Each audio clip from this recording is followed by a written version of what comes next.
نحمده ونصلي على رسوله الكريم اما بعد فاعوذ بالله من الشيطان الرجيم بسم الله الرحمن الرحيم رب اشرح لي صدري ويسر لي امري واحلل عقدة من لساني يفقهوا قولي ربنا لا تؤاخذنا ان نسينا واخطانا۔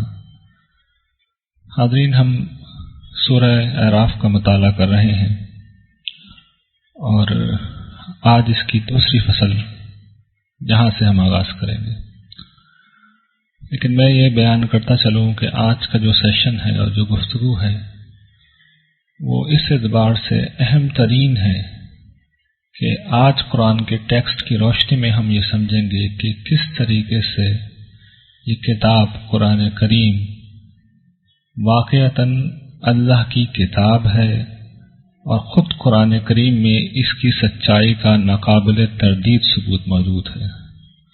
کوئی شخص قرآن کو اللہ کی کتاب مانے نہ مانے، اس کی حقانیت پر ایمان لائے نہ لائے، لیکن اس کی سچائی کا جو ثبوت آج سامنے آ رہا ہے، جو آیات ہم پڑھیں گے، پکے سے پکا کافر بھی اس کا انکار نہیں کر سکتا، آج کا کوئی غیر مسلم بھی اس کا انکار نہیں کر سکتا۔ سلسلہ کلام یہ تھا کہ سورہ اعراف میں رسول اللہ صلی اللہ علیہ وسلم کے مخاطبین کو فیصلہ کن وارننگ دی جا رہی تھی کہ ہمارا پیغمبر تمہارے پاس آ گیا ہے اور تمہیں اس کی بات ماننی ہوگی۔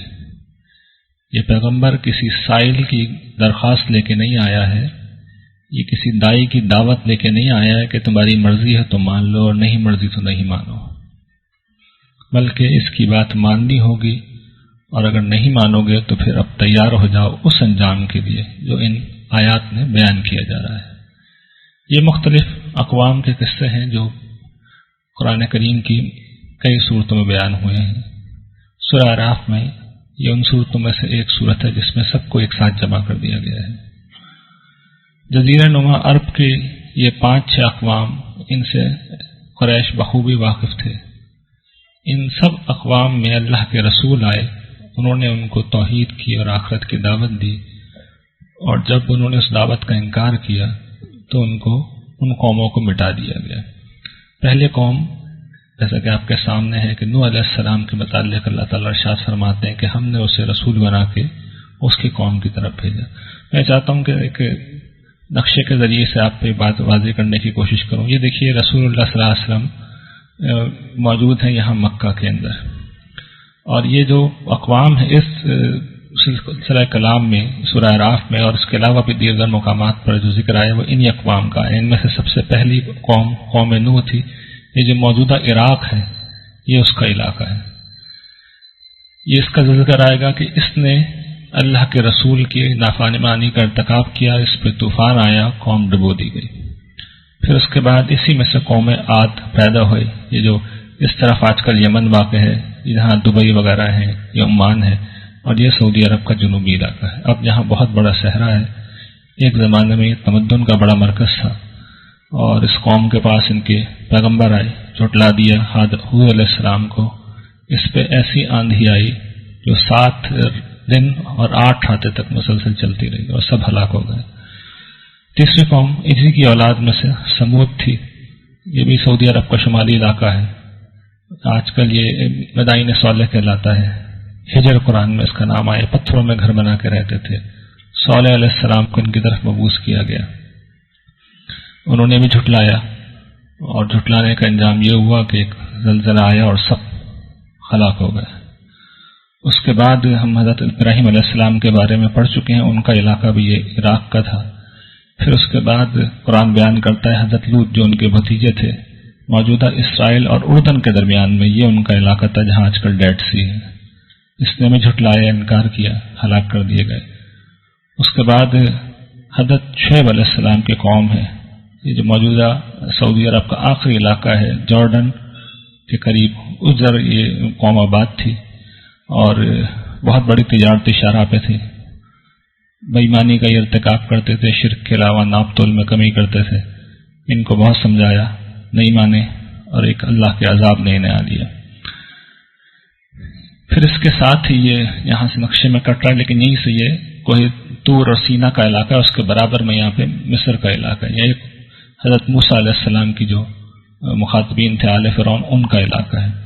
تو یہ ساری قومیں وہ تھیں جن کی طرف اللہ کے رسول آئے، سب نے ایک ہی کام کیا، انہیں جھٹلایا۔ تو اللہ کا غیر متبدل قانون کیا رہا کہ ماننے والوں کو، پیغمبر اور اس کے ساتھیوں کو نجات دی، نوح علیہ السلام کے کیس میں کشتی میں نجات دی، اور جھٹلانے والوں کو ڈبو دیا۔ اور یہ لوگ وہ تھے جو قرآن کے الفاظ میں اندھے ہو گئے تھے۔ عاد کی طرف ہود علیہ السلام کو بھیجا، انہوں نے بھی جھٹلا دیا، ان کو، ان کے ساتھیوں کو نجات دی گئی، اور جو لوگ جھٹلانے والے تھے اللہ کی نشانیوں کو، ان کی جڑ کاٹ دی گئی کیونکہ وہ ایمان نہیں لائے۔ سمود کی طرف صالح علیہ السلام کو بھیجا۔ ان کی تفصیل میں اس لیے نہیں کرتا کہ اگلے اور کئی صورتوں میں ڈیٹیل آئے گی۔ اس وقت جو اصل بات میں بتانا چاہ رہا ہوں اس کی طرف میرا فوکس ہے۔ رسول آئے، جھٹلا دیا، خدا کا عذاب آیا زلزلے کی شکل میں، اور وہ اپنے گھروں میں اوندھے پڑے رہ گئے۔ لوط علیہ السلام کی طرف، ان کی قوم کی طرف، سدوم کی بستیوں میں یہ لوگ آباد تھے، لوط علیہ السلام کو بھیجا گیا، جھٹلا دیا، انکار کیا، ان کو نجات دی گئی، ان کے گھر والوں کو بھی، سوائے ان کی بیوی کے جو پیچھے رہ جانے والوں میں سے تھی۔ اور پھر ان کے اوپر بارش ہو گئی، مگر یہ بارش پتھروں کی تھی، قوم ہلاک ہو گئی۔ مدین کی طرف شعیب علیہ السلام کو بھیجا، ان کا بھی وہی دستور تھا، جھٹلا دیا، خدا کے عذاب نے پکڑ لیا، اور وہ بھی اپنے گھروں میں اوندھے پڑے رہ گئے۔ اس کے بعد اب اللہ تعالیٰ ایک اصولی ضابطہ بیان کر رہے ہیں، وہ یہ کہ تم نے دیکھ لیا ہم نے کس طریقے سے ان کو ہلاک کیا، اگر یہ ایمان لے آتے اور تقوی کا راستہ اختیار کرتے تو ہم ان پر آسمان اور زمین کی برکتوں کو کھول دیتے، لیکن جب انہوں نے جھٹلا دیا تو ہم نے انہیں پکڑ لیا ان کے اعمال کے سبب۔ یہ سب ہو گیا، یہ کس کو سنایا جا رہا ہے؟ یہ انیشلی مجھے آپ کو نہیں سنایا گیا، یہ رسول اللہ صلی اللہ علیہ وسلم کی قوم کو سنایا گیا ہے، اور اسے یہ چیلنج دے کے سنایا گیا ہے کہ بظاہر ہمارا یہ رسول تمہیں کمزور لگ رہا ہے، آج یہ تنہا لگ رہا ہے، تم وقت کے فرعون ہو، ابو جہل، ابو لہب، تم سردار ہو، ساری طاقت تمہاری طرف ہے، تم نے اسے تنہا سمجھ رکھا ہے، لیکن یاد رکھو یہی سب کچھ اب تمہارے ساتھ ہونے جا رہا ہے، دنیا کی کوئی طاقت اس واقعے کو بدلنے سے نہیں روک سکتی۔ یہاں پہ بھی چیلنج کیا جا رہا ہے کہ تم یہ جو بستی والے ہیں یعنی قریش بے خوف ہیں اس بات سے کہ ان پہ دن دہاڑے ہمارا عذاب، رات کے وقت ہمارا عذاب آ جائے اور وہ سو رہے ہوں، یا دن کے وقت جب یہ کھیل میں لگے ہوئے ہوں اس وقت ہمارا عذاب انہیں آ لے۔ قرآن نے دیگر مقامات پر، یہ تو آخری موقع ہے کیونکہ یہ آخری صورتیں ہیں مکی زندگی کی، دیگر مقامات پہ پن پوائنٹ کر کے بتا دیا کہ ان کے ساتھ کیا ہوگا۔ یہ بتا دیا گیا ہے کہ اگر انہوں نے نبی کو اس زمین سے، ہمارے رسول کو نکالنے کی کوشش کی تو پھر یہ رہنے نہیں پائیں گے۔ یہاں پہ یہ چیلنج دیا ہے کہ بہت جلد ہم ان کو اکھاڑ پھینکیں گے۔ سورہ بنی اسرائیل میں، سورہ قمر میں ان سارے اقوام کے ذکر کے بعد اللہ نے بیان کیا ہے، اے نبی، اے رسول، ان سے پوچھو کفارکم خیر من اولئکم ام لکم براءۃ فی الزبر، ان سے پوچھو یہ جو تمہارے کفار ہیں یہ ان پچھلے کفار سے زیادہ بہتر ہیں کہ ہم ان کے ساتھ وہ نہیں کریں گے جو پچھلوں کے ساتھ کرتے آئے ہیں، یا ان کے لیے کوئی برات لکھی ہوئی ہے صحیفوں میں، کوئی ایکسیپشن دیا کہ انہیں چھوڑ دیں گے ہم۔ قرآن کے کئی مقامات ہیں جہاں پہ پن پوائنٹ کر کے بتایا گیا ہے کہ یہ مارے جائیں گے، ان کا لشکر شکست کھائے گا، اور یہ بتا دیا گیا ہے کہ مسلمان غالب ہوں گے، نبی غالب ہوگا، اس کے پیروکار غالب ہوں گے۔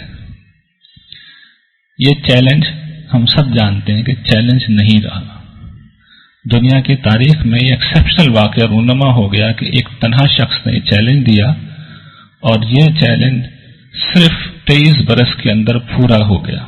اس طریقے سے پورا ہوا کہ سرزمین عرب میں ایک شخص بھی موجود نہیں رہا مگر یہ کہ وہ اسلام قبول کر چکا تھا، مشرکین عرب میں سے تو ایک شخص بھی نہیں تھا، اور یہود و نصارہ کو ہم یہ دیکھیں گے کہ سزا دی گئی کہ انہوں نے اگر ایمان نہیں لائے تو وہ ذلت اور غلامی کی زندگی قبول کر لیں۔ یہ واقعہ تھا جو آج سے 1500 برس پہلے رونما ہو گیا۔ دنیا میں کوئی سیاسی لیڈر، کوئی انقلابی، کوئی مسلح، بڑے سے بڑا آدمی یہ کر ہی نہیں سکتا، یہ اس کے لیے ممکن ہی نہیں ہے کہ وہ کھڑا ہو، یہ چیلنج دے، اپنے اور اپنے مخاطبین کے انجام کو بالکل متعین کر کے بتا دے اور چیلنج دینے کے انداز میں بتائے، اور پھر ٹھیک اسی طریقے سے یہ واقعہ رونما ہو جائے۔ اچھا، قرآن نے یہی اہتمام نہیں کیا کہ اس پورے واقعے کی تفصیل کو خود قرآن میں ریکارڈ کیا گیا ہے. یہ تمام نہیں ہوا، کنٹمپرری ہسٹری نے جو اس وقت معاصر تاریخ تھی اس نے بھی اس پورے واقعے کو ریکارڈ کیا ہے. اور اس میں اللہ نے یہ بھی اہتمام کیا ہے کہ ایک جو عرب سے باہر کی تاریخ تھی اس کو بھی اس میں انکلوڈ کرتے ہوئے یہ متعین کر کے بتا دیا کہ یہ واقعہ اس وقت ہوگا جب اس وقت مغلوب الحال رومی ایرانیوں پہ غالب آ جائیں گے. ٹھیک اسی وقت اہل ایمان کا بھی غلبہ ہو جائے گا. اور دنیا نے دیکھ لیا. چنانچہ گبن نے جب لکھی ہے rise and fall of Roman empire تو اس نے اس بات کا اعتراف کیا ہے کہ یہ عجیب و غریب واقعہ تھا جو ہو گیا کہ عرب کے چرواہے کس طریقے سے غالب آ گئے اور اسی طریقے سے وہی جو پیش گوئی تھی جو نبی عربی نے کی تھی وہ پوری ہو گئی. یہ چیز کیا بتا رہی ہے؟ یہ چیز اس بات کا ایک بین ثبوت ہے کہ کوئی شخص قرآن پہ ایمان لائے نہ لائے، لیکن جو یہ واقعہ ہے جو میں نے ابھی آپ کے سامنے بیان کیا، دنیا کا کوئی آدمی اس کا انکار نہیں کر سکتا، اس لیے کہ یہ صرف قرآن میں ریکارڈ نہیں ہوا ہے، قرآن سے باہر کنٹمپرری ہسٹری نے بھی اس کو ریکارڈ کیا ہے. تو اس سے اگر کوئی شخص ذرا سے بھی عقل و شعور رکھتا ہے تو اس کو ماننے پہ مجبور ہو جائے گا کہ یہ کلام دراصل پروردگار عالم کا کلام ہے. یہ اس ہستی کا کلام ہے جو ماضی، حال، مستقبل کو یکساں طور پر دیکھتی ہے. اس کے بعد کسی شخص کے لیے ممکن نہیں رہتا کہ سوائے اس کے کہ وہ ضد اور ہٹ دھرمی پر تریائے وہ اس کتاب الہی ہونے کی حیثیت کا انکار کر سکے. یہ ایک بات. دوسری بات یہ کہ ہم مسلمانوں کے لیے سوچنے کی بات ہے وہ یہ کہ ٹھیک ہے یہ ہو گیا، رسول اللہ صلی اللہ علیہ وسلم کو غلبہ ہو گیا، لیکن اس میں ایک دوسری بات بھی بیان کی گئی ہے جو اصل بات ہے. یہ رسول کرنے کی عادت ہے. اصل میں یہ بتانے نہیں آتے تھے کہ یہ دنیا میں کیا ہونے جا رہا ہے. وہ اصل بات یہ بتانے آتے تھے کہ آخرت میں کیا ہوگا.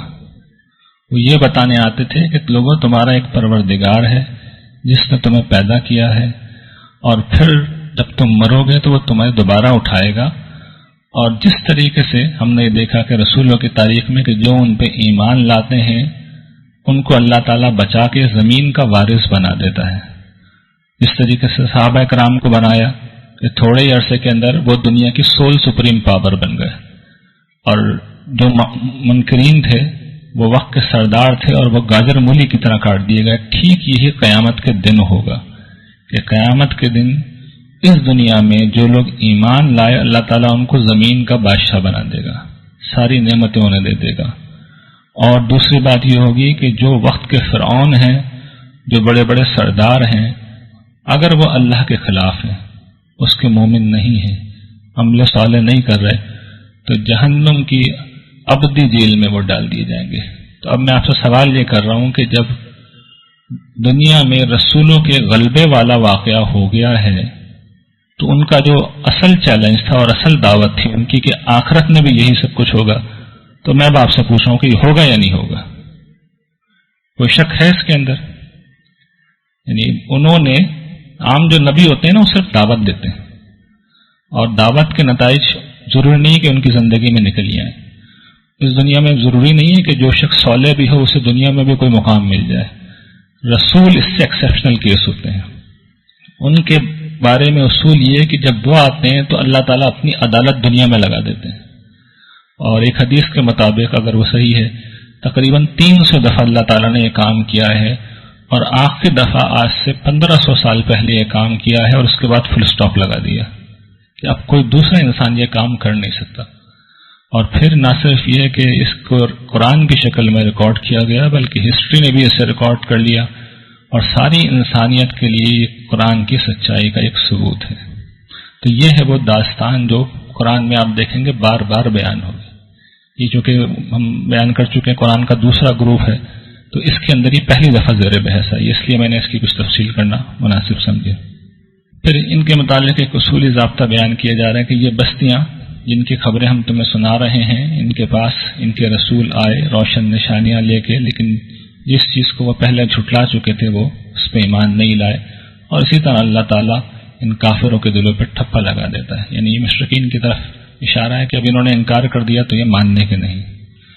پھر ان 5 رسولوں کے بعد حضرت موسیٰ علیہ السلام کا بھی ذکر کیا اور ان کی داستان کو بھی اتنی تفصیل کے ساتھ بیان کیا، اور یہ بتایا گیا کہ کس طریقے سے وہ آل فرعون کی طرف، پوری مصری قوم کی طرف نہیں بھیجے گئے تھے. مصری قوم کو اللہ تعالیٰ نے تباہ نہیں کیا. قرآن نے واضح کیا ہے کہ فرعون اور اس کے ساتھیوں کی طرف. آیت کے الفاظ یہ ہیں کہ موسیٰ کو ہم نے بھیجا ان کے بعد اپنے نشانیاں لے کے فرعون اور اس کے حواریوں کی طرف، اس کے سرداروں کی طرف. قبطی قوم تباہ نہیں ہوئی تھی، صرف یہی لوگ تباہ ہوئے تھے. اس کے برخلاف باقی جو قومیں تھیں تو وہاں پہ پیچھے بھی آپ الفاظ اگر آپ نوٹ کیے اور آگے بھی آئیں گے تو ان کی بعثت پوری قوم کی طرف ہوئی تھی، تو اس قوم کو تباہ کیا گیا. اور پھر اس کی بڑی تفسیر اللہ تعالیٰ نے بیان کی ہے کہ دعوت لے کے وہ گئے، ایسے معجزات پیش کیے. یہ ساری تفصیل اللہ تعالیٰ نے اس لیے بتائی کہ کفار معجزات مانگ رہے تھے، تو اللہ تعالیٰ نے بتایا ہم نے انہیں عصا کا معجزہ بھی دیا، ان کا ہاتھ چمکدار ہو کے بھی نکلتا، تو اور بھی بہت سی نشانیاں دی اور ان کے سامنے کئی چیزیں لائی گئی لیکن انہوں نے مانا نہیں.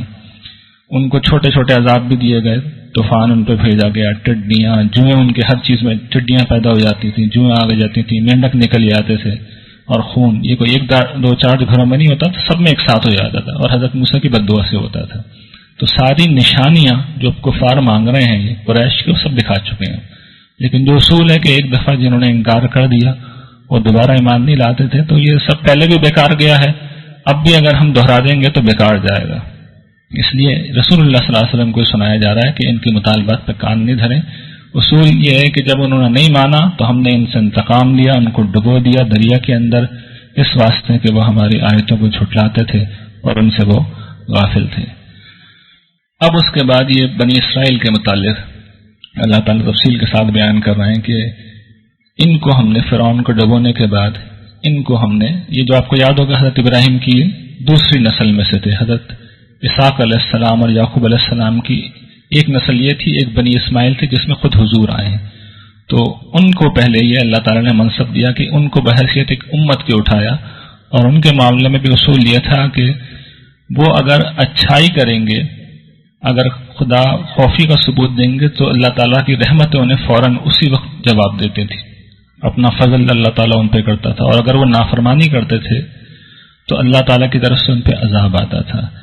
یہ بھی گویا کہ سزا و جزا کا ایک ثبوت ہے، اس لیے کہ جتنی بھی اللہ تعالیٰ کے نبیوں اور رسولوں کی جدوجہد ہے وہ قیامت کی سزا و جزا کی طرف متنبع کرنے کے لیے، متوجہ کرنے کے لیے، یہ بتانے کے لیے انسانوں کو کہ انہیں شتر بے مہار بنا کے نہیں چھوڑا گیا ہے بلکہ ایک روز ان کی پرسش ہوگی. تو یہ سارے اہتمام اس لیے کیے گئے ہیں کہ میرے اور آپ جیسے لوگ ان کو دیکھیں اور اس بات کا یقین لائیں کہ وہ جو کائنات بنانے والا ہے، چلانے والا ہے، وہ ابھی بھی یہیں موجود ہے.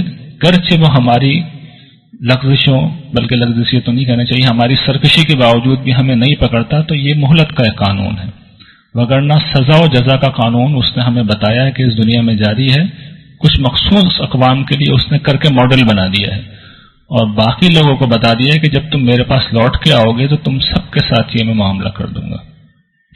تو بنی اسرائیل کے متعلق یہ بیان کیا جا رہا ہے کہ ان کے ساتھ اللہ نے یہ معاملہ کیا، اپنا جو وعدہ تھا ان سے پورا کیا. ان کے صبر کی وجہ سے فرعون کو ہلاک کر کر زمین، جو سرزمین فلسطین و مصر تھی، شام، وہ ان کے حوالے کر دی گئی.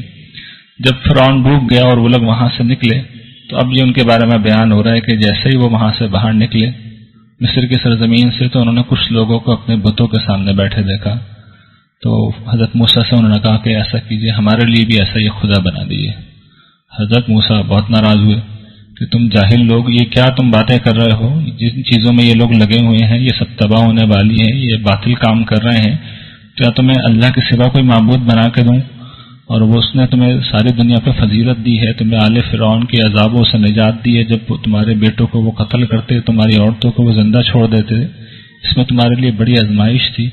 اس پروردگار کو چھوڑ کے، یہ اصل میں ان کی سرش بتائی جا رہی ہے کہ 6 صدی تک وہ غلام رہے تھے.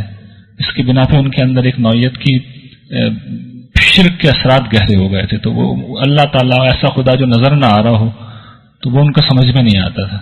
تو یہ اس کا ایک انہوں نے مظاہرہ کیا. پھر یہ بیان کیا گیا کہ اللہ تعالیٰ نے حضرت موسیٰ کو اپنے پاس بلایا 30 راتوں کے لیے، اور پھر اس میں 10 دن کا اضافہ کر دیا. اور ایک آپ کہہ لیے کہ انہوں نے اللہ تعالیٰ کے حضور اعتکاف کیا، عبادت کی، اور اس کے بعد ان کے اوپر تورات نازل کی گئی۔ وہیں پہ یہ بات بھی بیان کی جا رہی ہے کہ اللہ تعالیٰ کے جو ایک سارے بت پرست لوگوں کا مسئلہ ہوتا ہے نا، اللہ تعالیٰ کو نظر آنا چاہیے، تو ایک فطری خواہش بھی ہوتی ہے، انسان کی ایک کمزوری بھی ہے۔ تو حضرت موسیٰ نے بھی درخواست کی، پروردگار میں آپ کو دیکھنا چاہتا ہوں۔ تو اللہ تعالیٰ نے کہا کہ موسیٰ ٹھیک ہے، یہ سامنے پہاڑ ہے دور، اسے دیکھو، اگر یہ میں اس پہ تجلی ڈالتا ہوں، اگر یہ اپنی جگہ پہ کھڑا رہ گیا تو تم مجھے دیکھ لینا، اور اگر نہیں رہ سکا تو پھر تم فیصلہ کر لو۔ اس کے بعد اللہ تعالیٰ نے تجلی اپنی جب ڈالی تو پہاڑ تو وہ ریزہ ریزہ ہو کے بکھر گیا، حضرت موسیٰ بھی ہوش ہو کے گر گئے، اور جیسے ہوش میں آئے تو انہوں نے اللہ تعالیٰ سے کہا تو پاک ہے میرے رب، میں توبہ کرتا ہوں اور میں سب سے پہلا مومن میں ہی ہوں۔ یہ اللہ تعالیٰ نے واضح کر دیا کہ دیکھنے کی خواہش فطری ہے، لیکن میں اس لیے اپنے آپ کو نہیں دکھا رہا کہ تم میری تاب نہیں لا سکتے۔ تو جیسے ہی میرے آثار کو دیکھ کے، میری صفات کو دیکھ کے ایمان لے آؤ، اور یہی ایمان لانے کے لیے کافی ہے۔ اور پھر ان کی حوصلہ افزائی کرتے ہوئے کہا کہ موسیٰ، میں نے تمہیں اپنے رسالت کے لیے چنا ہے اور تمہیں اپنے کلام کا شرف بخشا ہے، تو تم جو تمہیں دے رہا ہوں اسے لو اور میرے شکر گزار بنو۔ پھر انہیں وہاں پہ تورات دی گئی، اس میں ہر طرح کی ہدایت و تفصیلات تھیں، لیکن وہ جو ظاہر پسند قوم تھی، اسے جو نظر سے آنے والا خدا چاہیے تھا، تو پیچھے اس نے بچڑے کو معبود بنا لیا۔ سامری، اس کا قصہ بڑی تفصیل سے سورۃ طٰہٰ میں آئے گا، ایک سب کے زیور لیے اس نے اور ایک بچڑا بنا دیا جو بس ایک دھڑ تھا، جسم تھا، اور اس میں سے آواز نکلتی تھی۔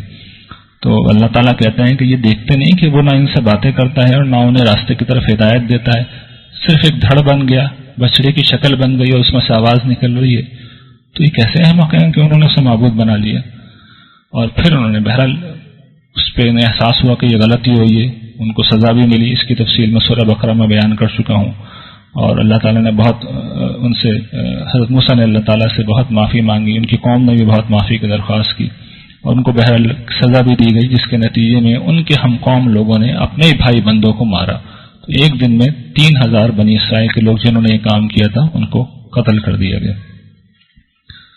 اس کے بعد 70 لوگ اللہ تعالیٰ ان کے ساتھ، حضرت موسیٰ کے ساتھ منتخب کیے گئے اور اللہ تعالیٰ کے حضور پیش ہوئے، سب نے بہت معافی کی درخواست کی، اور اس وقت اللہ تعالیٰ نے اپنے غصے کا اظہار اس طرح کیا کہ ایک زبردست زلزلہ آیا اور وہ سب بے ہوش ہو کر گر گئے۔